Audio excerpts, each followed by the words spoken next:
Hey everybody, Johnny B. Good here. Hello and good morning greetings from Bedford, Pennsylvania. Once again, today it is July 11th, 7/11/17. Local time is 10:34. Alright, 968 miles to Hopkins, Minnesota.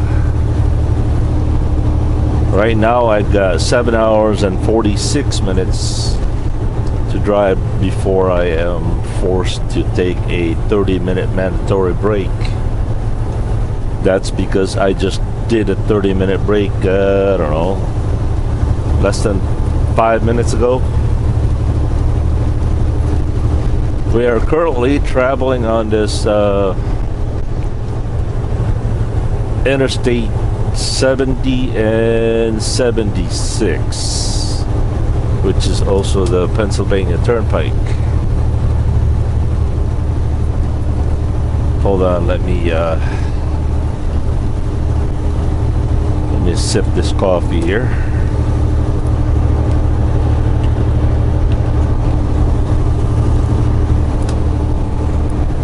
Oh, good. Hey, I got a story for you. There was a man that went garage shopping. He came up to this old barn, this farm that was selling mostly junk. And so this was, I don't know, maybe the 10th places that he stopped. Anyway, he came up to this golf club that was really old, but there was nothing extraordinary about it. It was just an ordinary golf club that you could buy for, I don't know, $5, $10, whatever it is. There was nothing special about it.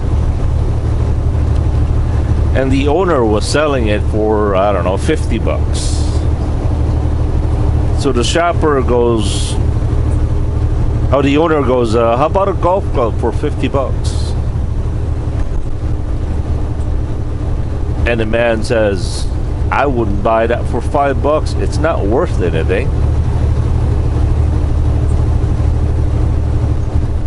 So he kept on looking and looking and looking. After about 10 minutes of looking around, he decided there was nothing in value of what that farmer was selling. The next thing you know, a very famous superstar, movie superstar, stopped by and look at the rummage sale. And among the things that he has looked at, he so happened to pick up the golf club. And he started playing with it. And the news media was there covering it, and he did a lot of tricks and a lot of picture poses and with the golf club. And the movie star just put it back and continued on.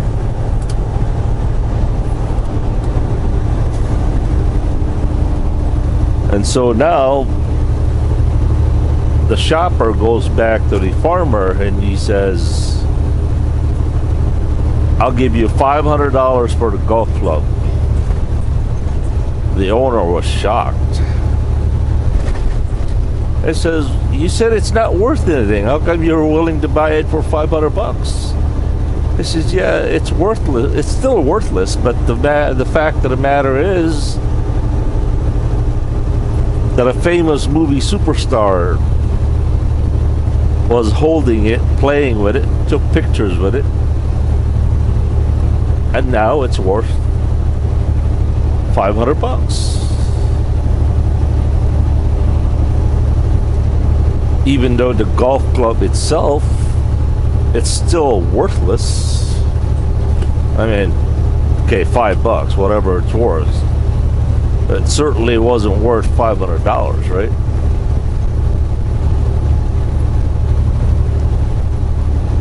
Oh, that's the analogy of people. People's righteousness is basically worth as dirty rags. It ain't worth much. It's really not good for anything. But when the Lord saves you, and because what He did on the cross when He died and arose again, and He imposed that value on you, now you're worth the whole thing. You're worth dying for. You're worth becoming partakers and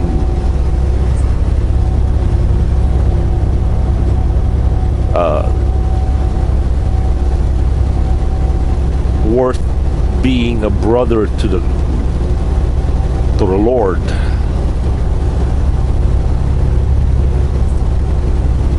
Now God can use you in mighty ways.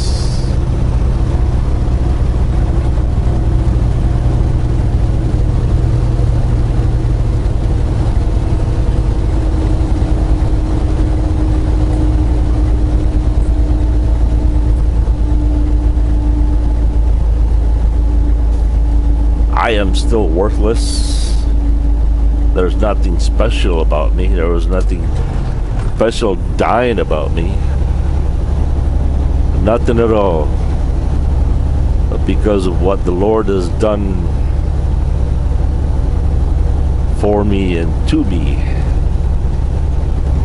the God of the universe can look at me and Christians like me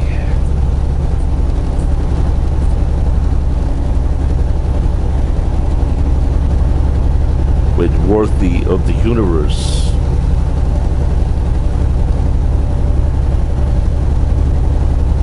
Quite amazing, actually, if you really think about it, right? Again, it's not about me. It's not about you. It's not about anything. It's not about anyone.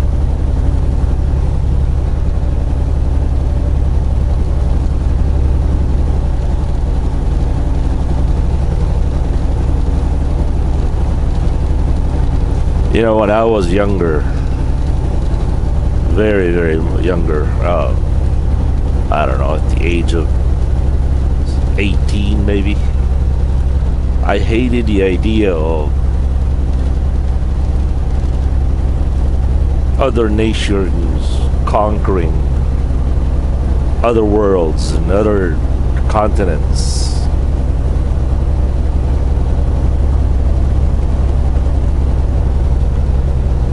For example, I used to hate the idea that Philippines was colonized by the Spaniards for what, 400 years?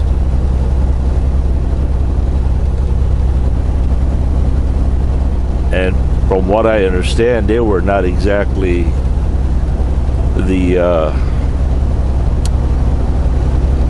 they were not the nicest people back then.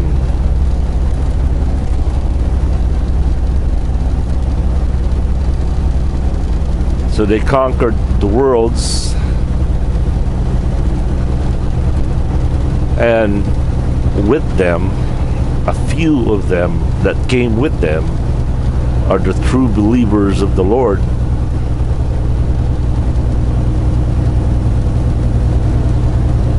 You know, without God, we are all enslaved. We are all enslaved to sin. We are all captured.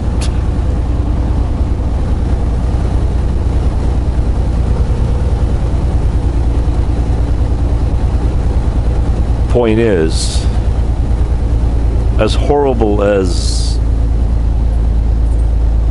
it may sound that, you know, some people got conquered by other nations, no people should be conquered, right?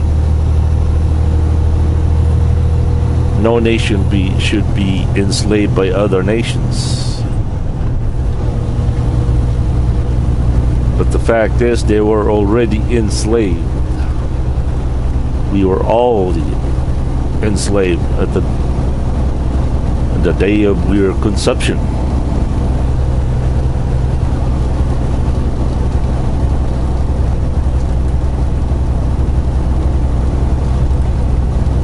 It's always the remnant. It's always the few among the many. For example, when the Europeans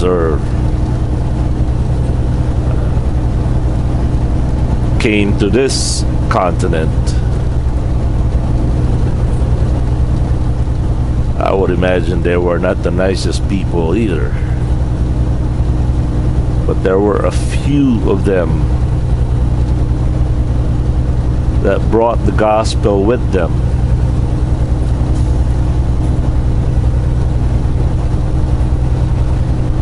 War can sometimes, you know, war is horrible, but war sometimes is the carrier of the gospel,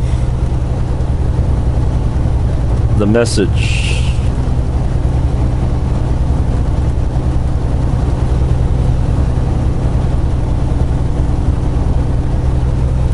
And besides, God controls history. He makes history whichever he wants it to go.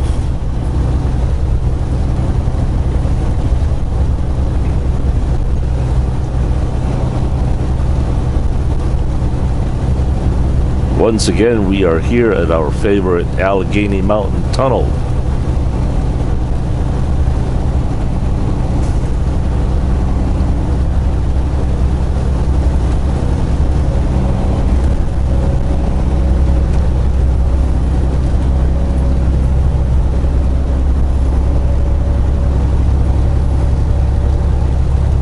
My ears are popping.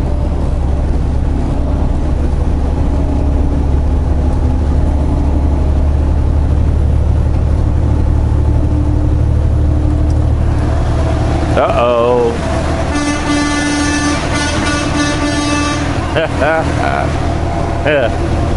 I don't know about you, but it doesn't get old to me.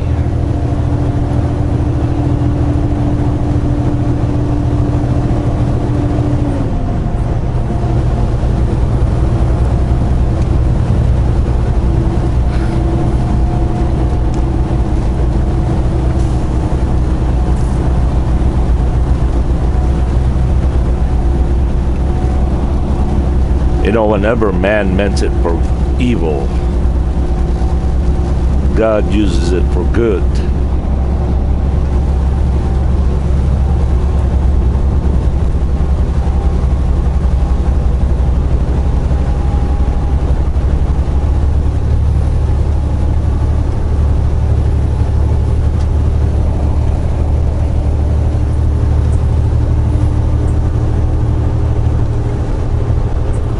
Well, that was the mine of JBG Travels. Thanks for listening. Have a good and godly day. Peace.